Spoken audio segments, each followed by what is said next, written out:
নামাজে সালাম ফেরানোর পরে 5টি আমল করতে কখনো ভুল করবেন না।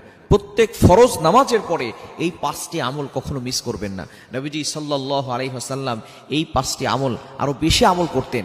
আমি আপনাদের কাছে সহজ করণার্থে 5টি আমলের কথা বলছি। এগুলো অবশ্যই আমরা নামাজের সালাম ফেরানোর পরেই আমরা আমলগুলো করব। প্রত্যেক ফরজ নামাজের পরে নামাজ অবশ্যই পড়ব, মাস্ট বি। নামাজ পড়ার পরে আমরা এই 5টি আমল কেউ ছাড়বো না। 1 নাম্বার, সালাম ফেরানোর পরেই আপনি একবার উচ্চ স্বরে বলবেন আল্লাহু আকবার।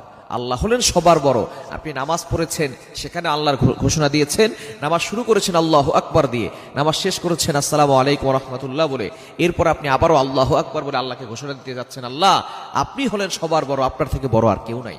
এরপরে আপনি বলবেন আস্তাগফিরুল্লাহ। মুসলিম শরীফের হাদিস, তিরমিজি শরীফ, বিভিন্ন সিয়াসিত্তার হাদিসের কিতাবের ভিতরে হাদিসটি এসেছে। 1 নাম্বার হচ্ছে আল্লাহু আকবার বলা, 2 নাম্বার হচ্ছে ইস্তেগফার। অবশ্যই আপনি 3 বার ইস্তেগফার পড়বেন, আস্তাগফিরুল্লাহ আস্তাগফিরুল্লাহ আস্তাগফিরুল্লাহ, এটা 3 বার পড়বেন।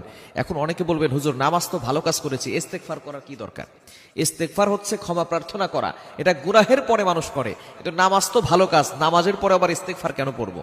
মনে রাখবেন, নামাজে দাঁড়িয়েছেন, আপনি আল্লাহর সামনে দাঁড়িয়েছেন, কারণ আসসালাতু মিরাজুল মুমিন, নামাজ হচ্ছে মুমিনদের জন্য মেরাজ। যখন কোনো ব্যক্তি নামাজে দাঁড়ায় তখন সে কেমন যেন আল্লাহর সামনে দাঁড়িয়ে যায় এবং আল্লাহ তাআলা ওই বান্দার সাথে কথা বলতে থাকেন। নবীজি সাল্লাল্লাহু আলাইহি ওয়াসাল্লাম সহিহ মুসলিম শরীফের ভিতরে বলে দিয়েছেন যে ব্যক্তি নামাজে দাঁড়ায় সূরা ফাতিহা পড়ে আলহামদুলিল্লাহি রাব্বিল আলামিন, all praise is due to Allah, সমস্ত প্রশংসা আল্লাহর জন্য, সাথে সাথে আল্লাহ বলে হামিদানি আব্দি, my servant is praising me, আমার বান্দা আমার প্রশংসা করেছে।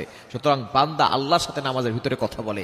এখন আপনি নামাজের ভিতরে আল্লাহর সামনে দাঁড়িয়েছেন, এখানে যদি আপনার কোনো ভুল হয়ে যায়, আপনার জানা হোক অজানা হোক, জানা অজানা কোনো ভুল হয়ে গেলে আপনি আল্লাহর কাছে ক্ষমা চাইবেন। ভালো কাজ নামাজ, এই ভালো কাজের ভিতরেও আমাদের ভুল হওয়ার সম্ভাবনা আছে।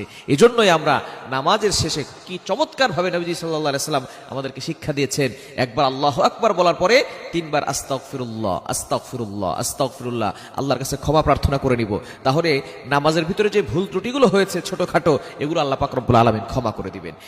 3 নাম্বার হচ্ছে, এই হাদিসের ভিতরে এসেছে, এই দোয়াটা নবী সাল্লাল্লাহু আলাইহি ওয়াসাল্লাম পড়তেন। ইস্তেগফার 3 বার পড়ার পরে তারপরে বলতেন আল্লাহুম্মা আনতাস সালাম ওয়া মিনকাস সালাম তাবারাকতা রব্বানা ওয়া তাআলাইকা ইয়া জাল জালালি ওয়াল ইকরাম।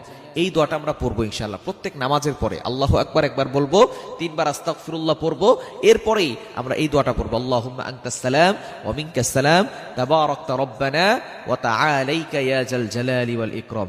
এটা আমরা পড়ে নিব ইনশাআল্লাহ।